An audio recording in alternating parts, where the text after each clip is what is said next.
Going to jump around a little bit here, but as I mentioned last week, the Secretary will be leaving on travel tomorrow morning.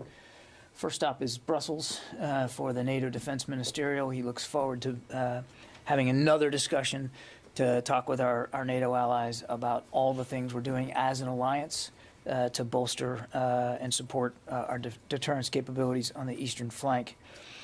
From there, he will go to Slovakia. I think we already talked about that last week. And today, the Secretary has added a third stop on in Bulgaria. So he will extend the trip by a day. We'll have a chance to meet with senior civilian and military leaders in Bulgaria. Also, a key stop in terms of the eastern flank of the alliance. He looks forward to that. We'll obviously have more detail as the trip progresses, and certainly keep you informed. On an exercise note, Operation Noble Defender now is a recurring NORAD air defense operation, takes place throughout the year. This winter's Noble Defender, planned for March 16th, will occur during a series of Arctic activities that demonstrate Allied collaboration to defend North America's northern approaches. This iteration of Noble Defender will incorporate several assets from both Canada and the United States, with support from Denmark to allow air defense operations from full Greenland. During this exercise, NORAD fighters will conduct intercepts of U.S. Strategic Command bombers representing threat platforms throughout the Arctic from Alaska to Greenland. And we'll keep you apprised as that exercise progresses. And then just lastly, on behalf of everybody here at the department, we'd like to extend our deepest sympathies to the family of Brent Renaud, a freelance journalist who was tragically killed over the weekend covering Ukraine. We understand that he was working on a documentary about refugees, and clearly this unprovoked war by Mr. Putin has created now more than 2.5 million refugees. So we applaud the work that he was doing, the bravery with which he did it, and again, our deepest condolences and sympathies go out to his family. I would also like to take this opportunity to express our concerns over the what we understand now is that the injuries sustained by Mr. Benjamin Hall, a Fox News correspondent, also covering the war in Ukraine. We are given to understand that he's being treated right now in a hospital for his injuries. We certainly wish him all the best, a speedy recovery and a safe return. Again, two examples of the dangers in covering war. This is a war that didn't need to be fought, to be sure. But just as to be sure, there are journalists from around the world on the ground trying to discover the truth and to show that truth and to tell these important stories.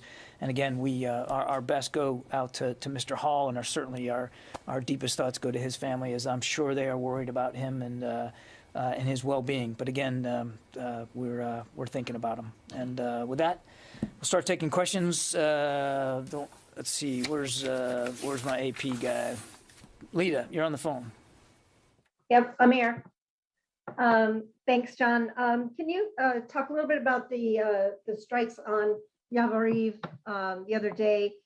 Are those strikes making it any more difficult for the U.S. to get security assistance in to the Ukrainians? And does that raise concerns about the war moving closer to the Polish border? Are there any new efforts going on to either supplement troops or other systems, weapons, et cetera, to protect Poland? Near the Polish border at the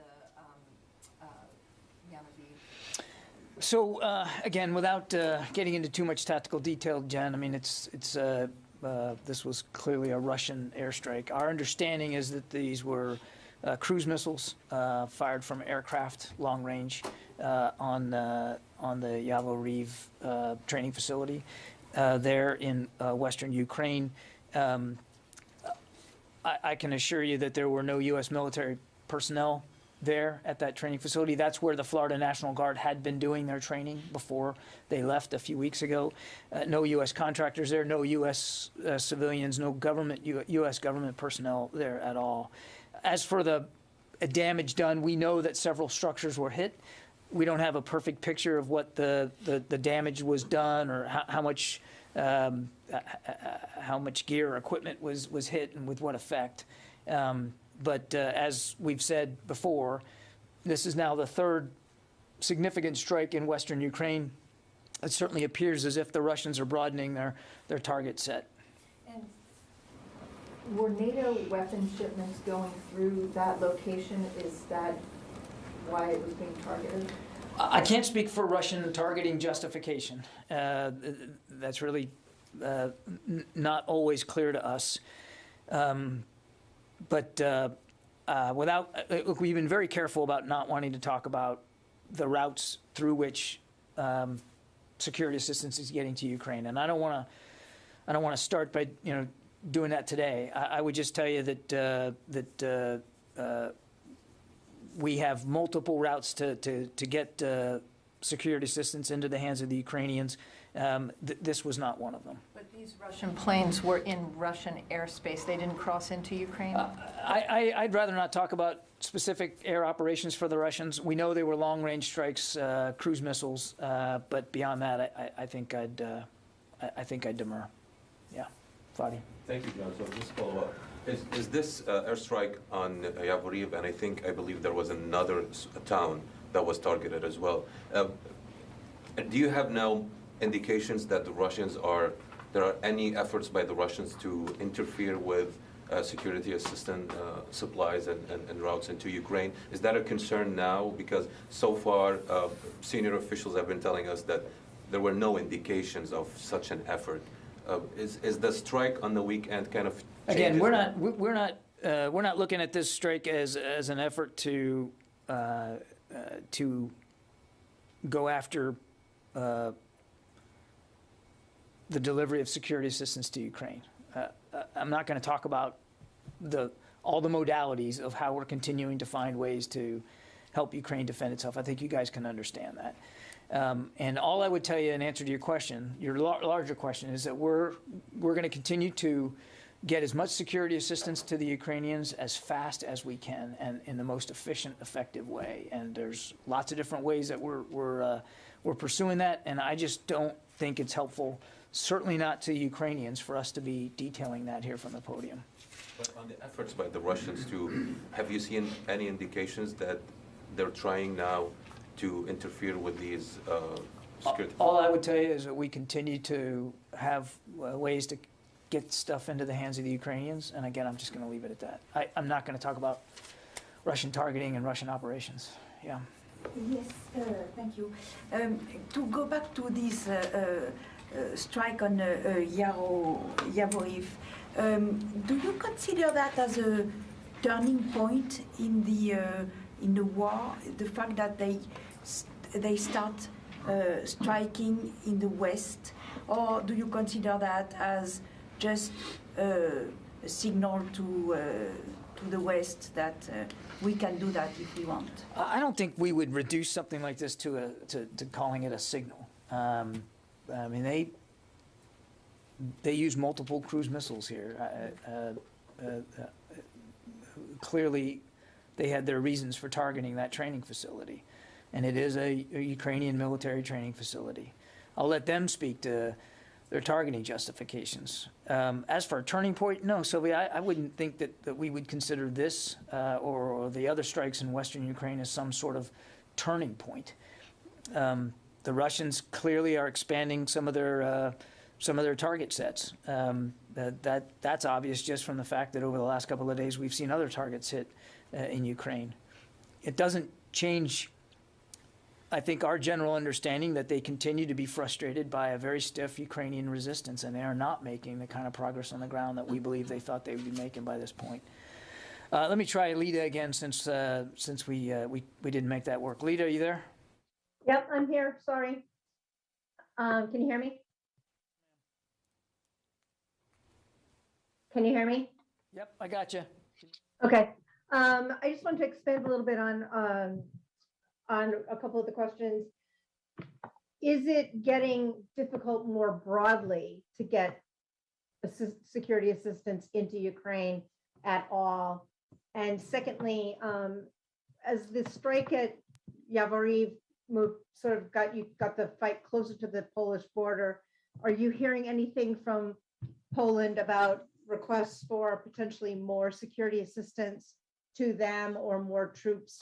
Do you see any more of that, of any more troops, et cetera, going into Europe in the next week or so? I don't have any additional troop movements to speak to, Lita. As you all know, when we do have something like that to talk about, a muscle movement, we'll do that, but I'm not, I have no troop announcements to talk about today. We are in constant communication with our Ukrainian counterparts about the types of assistance that they need, the defensive assistance that they need. This is an ongoing, iterative conversation that we're having with them. So I wouldn't go so far as to say that this particular set of strikes on that particular military facility has led to some renewed calls for additional or different assistance. This is a conversation that we continue to have with them. You saw that the president approved another $200 million drawdown package over the course of the weekend. I can tell you that experts here at the Pentagon have pen and paper in hand, and they're working out how we would realize that drawdown as quickly as we can. Again, your question about is it more dangerous now? We've never taken for granted any opportunity that we have to continue to assist the Ukrainians with their defense needs. We're not taking anything for granted. And as I've said before, we're going to continue to provide as much as we can, as fast as we can. Yeah, David. John, you just said the Russians continue to be frustrated, not making any progress on the ground. Right. You say that most days. Does that mean that the Ukrainians are fighting the Russians to a standstill, or are the Russians making progress in ways that aren't measured by advances in the front line? I think we're going to be careful here at the Pentagon in terms of providing a qualitative report card assessment here and putting a name on it, standstill or what have you. What I would tell you, David, is that the Ukrainians continue to fight back very bravely and skillfully. And you've heard me use the word creatively, and I would say that that continues to be the case. They are making good use of their own knowledge, their own situational awareness, their skill sets, and certainly they're making good use of the material that they are getting, not just from the United States, but from many other nations as well. And if you just look at the map and you just look at how little progress the Russians have been able to make in the 2+ weeks now that they've been at this, yes, some of that is due to their own stumbles and missteps and logistical problems, but a lot of it is due to the Ukrainian resistance and how adaptive they are proving to be on the field and, frankly, in the street. Travis? Yeah, in regards to these Russian strikes in western Ukraine and close to the Polish border, as we know, the Russians aren't always particularly precise with their strikes. And I'm just wondering if there has been any change in the status of U.S. forces deployed to the eastern flank. Is there any heightened alert or change of posture or any additional preparations that have been made since we've seen those strikes move farther west? Without getting into details about force posture, I can tell you that everybody that's serving and bolstering NATO's eastern flank is pretty alert, pretty vigilant, as you might expect. I know of no specific changes that have been made or are planning to be made in the coming days, just based on the fact that this training facility in western Ukraine was hit. Yeah, Abraham. Thanks, John.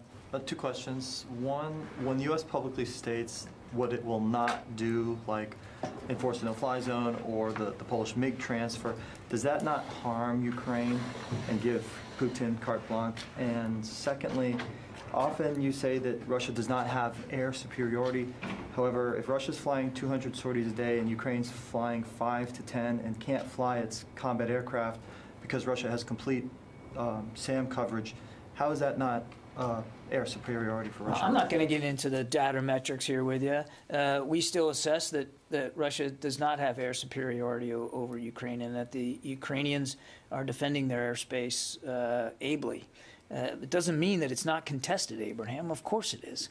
I mean, you can see that for yourself in some of the video footage that gets put out there. But it's contested because the Ukrainians are finding ways to continue to try to defend their airspace and to preserve their own mobility and maneuver space.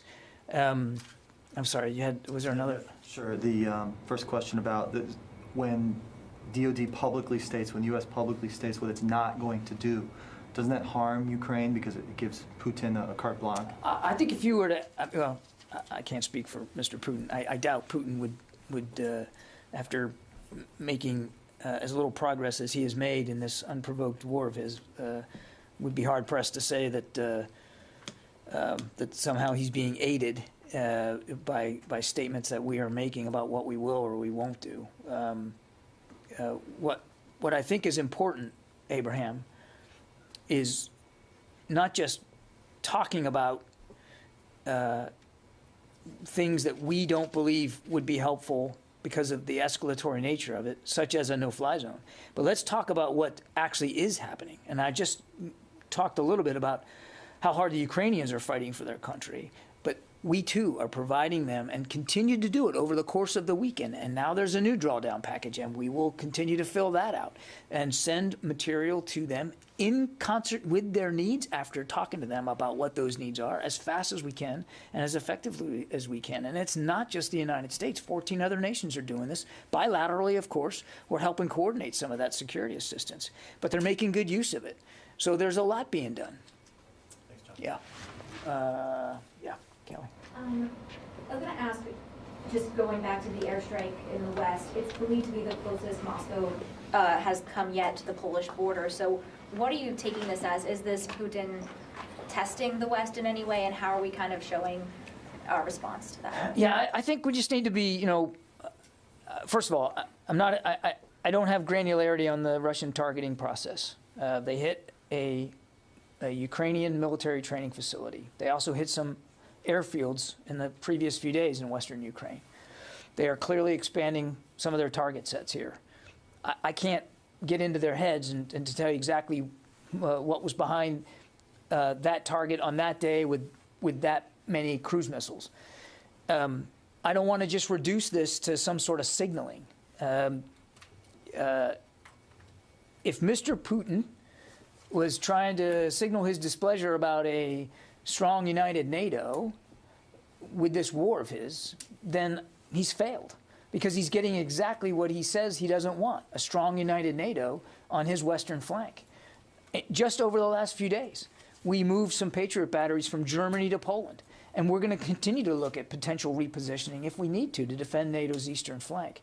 So I can't speak for Mr. Putin and what messages he's trying to send, sending it with cruise missiles on a training facility. I think that's being generous to him if that's in fact all he did was try to signal.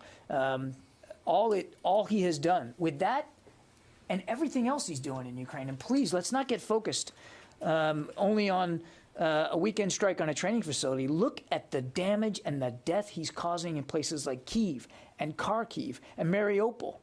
And people losing their lives and their homes. He clearly has more than a message in mind here. He clearly has the occupation of Ukraine in mind.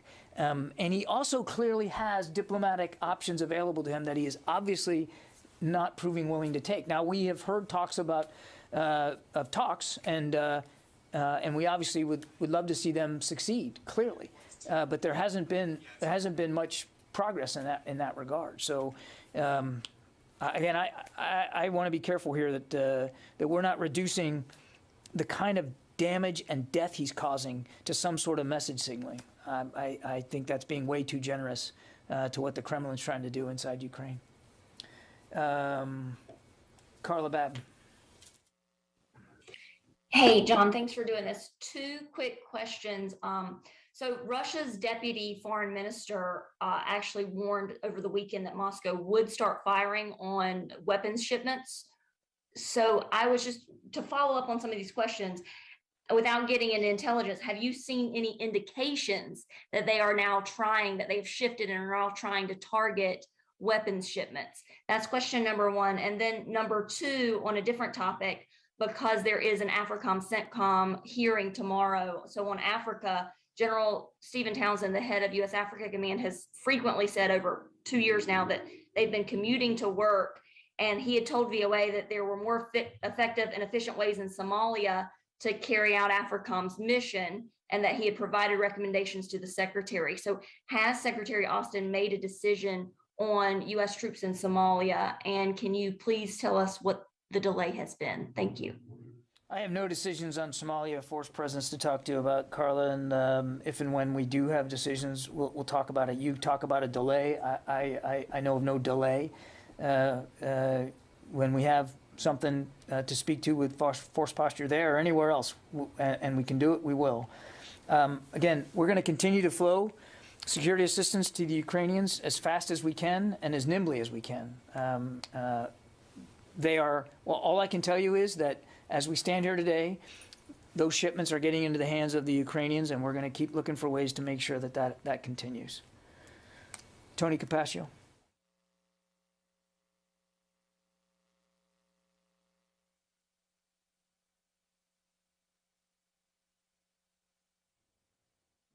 Button there, Tony. Oh, hey, John. Oh, I didn't know you called me. Sorry. On the drawdown packages and packages going forward of aid to the Ukraine, do those also include potential allied contributions that the Pentagon would reimburse? So a couple of things there, Tony. First of all, the aid that's going to Ukraine is not a NATO alliance mission. These are sovereign decisions that individual nations are making about ways to assist Ukraine. It's not under the rubric of NATO, and I think that's important.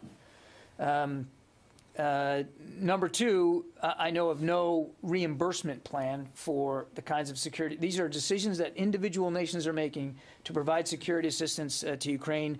They need to speak to those in ways in which they're comfortable speaking to them, but it's not done under some reimbursement plan by the United States of America. We're working very hard on our own delivery and shipments of security assistance, and as I said, now we're nearly at the end of the $350 million package that the president signed over a week ago. We've got almost all of that into their hands. The remaining items should be arriving very, very soon, and then we are already at work trying to figure out what the next drawdown package of $200 million is going to look like. Phil Stewart. Hey, John. So the U.S. has, or the Poland has, Patriot air defenses that I'm assuming could have ranged Yavoriv because it's so close to the border. I'm just wondering, is this now a show that that the U.S. line about not having troops fighting in Ukraine also extends to these air defenses that are on the NATO side? That the air defenses are really just going to kind of protect NATO airspace. I was wondering if you could. Is that what this incident kind of shows as well? That there's not going to be even missiles hitting missiles kind of thing. Patriot batteries that we have moved into Poland and any other air defenses that we might be contributing to in Poland are purely defensive in nature. Defensive in nature over NATO airspace and NATO territory. I won't speak for Poland and that government, but for our purposes, the military capabilities that we are adding to NATO's eastern flank are designed to protect and defend and deter against attacks on NATO territory. That includes NATO airspace. Jeff Schogel. Thank you.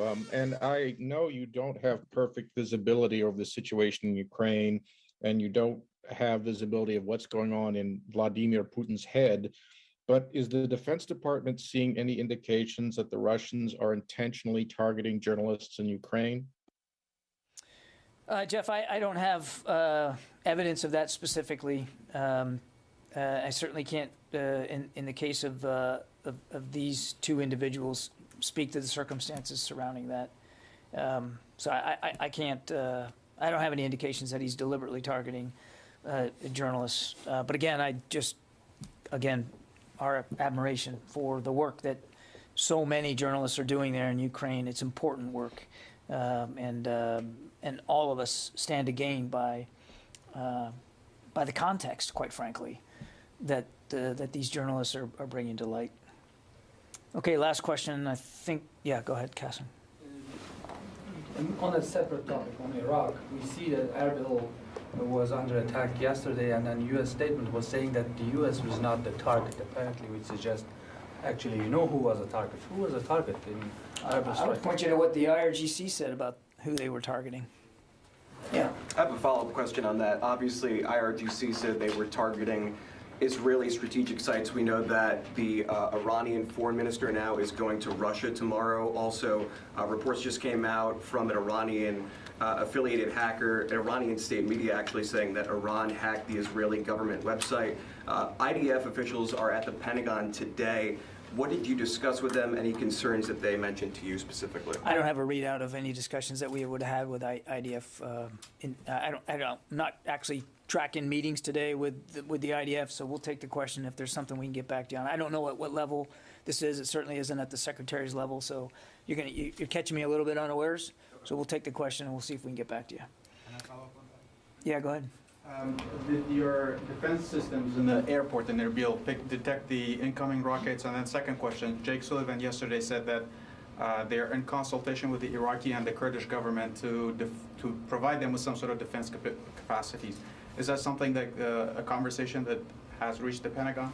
We're always in discussion with our partners in the region about defensive capabilities. I don't have anything new to update you on today, and I don't have any tactical information about detection of the threats of the missiles that were fired over the weekend. I just don't have that level of detail. Okay, thanks everybody. I appreciate it.